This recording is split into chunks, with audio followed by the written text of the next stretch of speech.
Olá, meu nome é Renata Pinotti e hoje eu quero conversar com você sobre aquelas situações em que, tá bom, não fiz certo, não fiz como deveria ter sido no começo e agora meu filho só come arroz com batata frita. O que eu faço?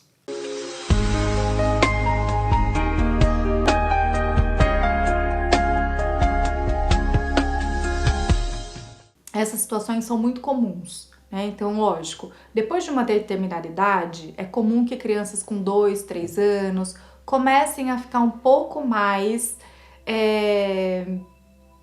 Elas acabam recusando alguns alimentos, mas a gente ainda não chama isso de seletividade ou recusa, que são situações que a gente precisa olhar com um olhar um pouco mais clínico, né? São situações onde a criança já começa a exercer um pouquinho o não. Então, nessa fase, ela vai dizer: não quero tudo que me dão, né? Eu quero escolher o que eu quero. Então, onde ela tem esse poder, essa autonomia?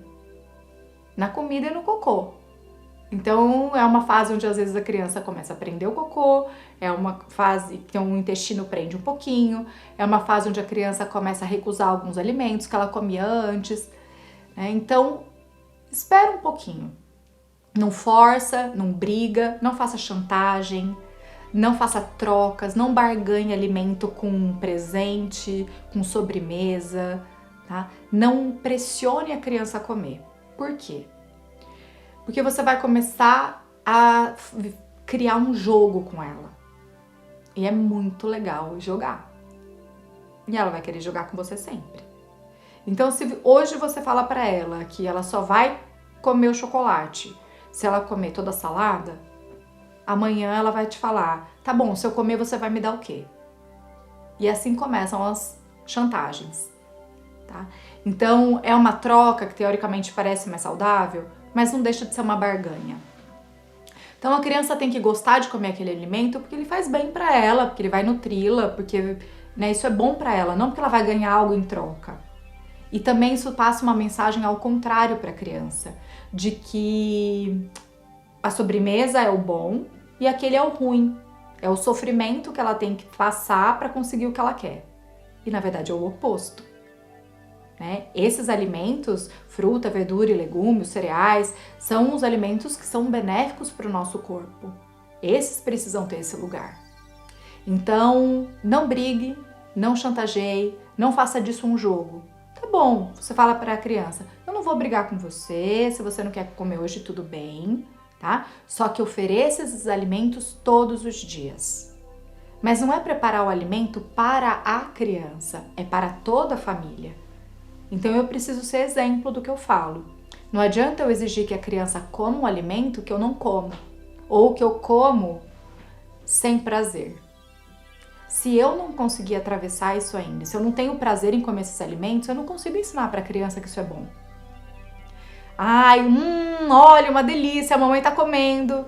Se isso não é verdade, você não vai convencer ninguém, muito menos o seu filho.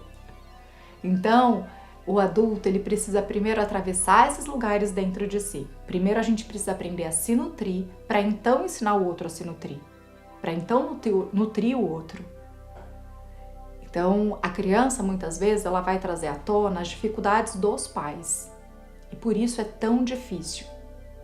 Não é fácil fazer o que eu tô dizendo. E eu sei, né? Porque esses desafios precisam ser atravessados primeiro pelos pais.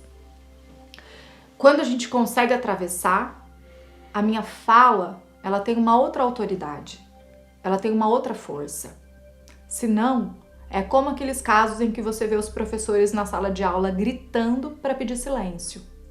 Como eu posso gritar para pedir silêncio? Eu tenho que estar em silêncio para pedir silêncio.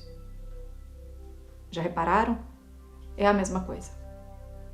Então, se eu como, eu tenho prazer nisso, a criança vê isso. E aos poucos, ela vai vindo.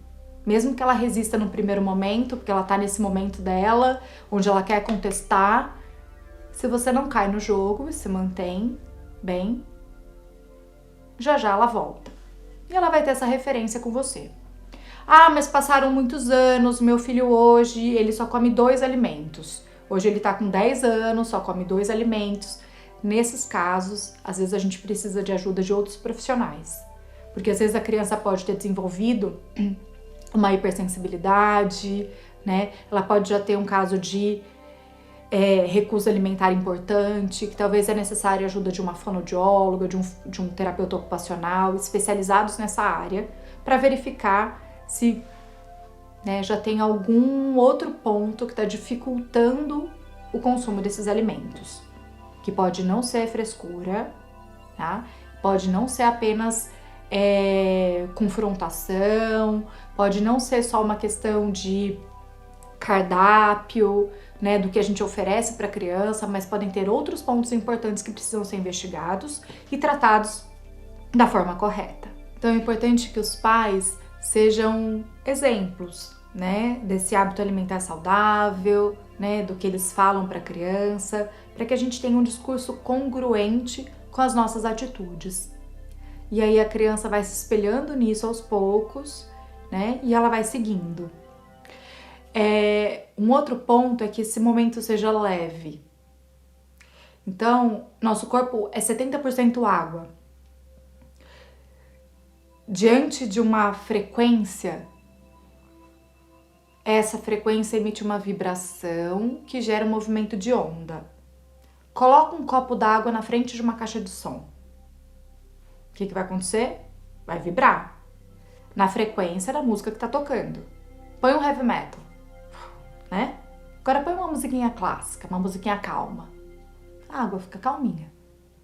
Se nós somos 70% água, nosso corpo também vibra dessa forma.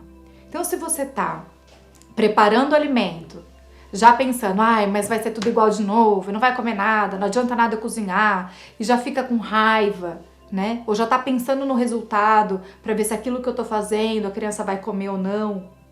Tudo isso já tá ali no alimento. Se eu brigo e grito com a criança para ela vir comer, se eu chamo a criança, né? Os métodos antigos, né? Come com chinelo em cima da mesa. Qual é a memória que a criança vai ter desse alimento? Qual é a memória que a criança vai ter de sentar à mesa para comer? Uma memória ruim, é um momento tenso, é um lugar onde ela não quer estar. Ela não sabe por quê, mas aquilo é ruim e ela não quer estar ali.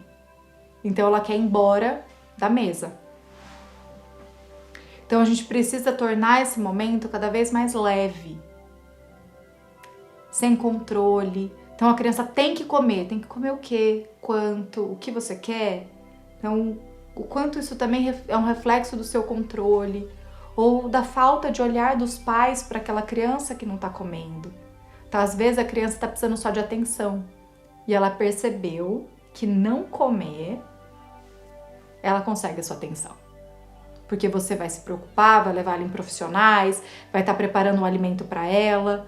Então, se ela perceber que ela pode ter a sua atenção brincando, que ela pode ter a sua atenção e o seu olhar de outras formas, ela não precisa dar uma demanda para isso.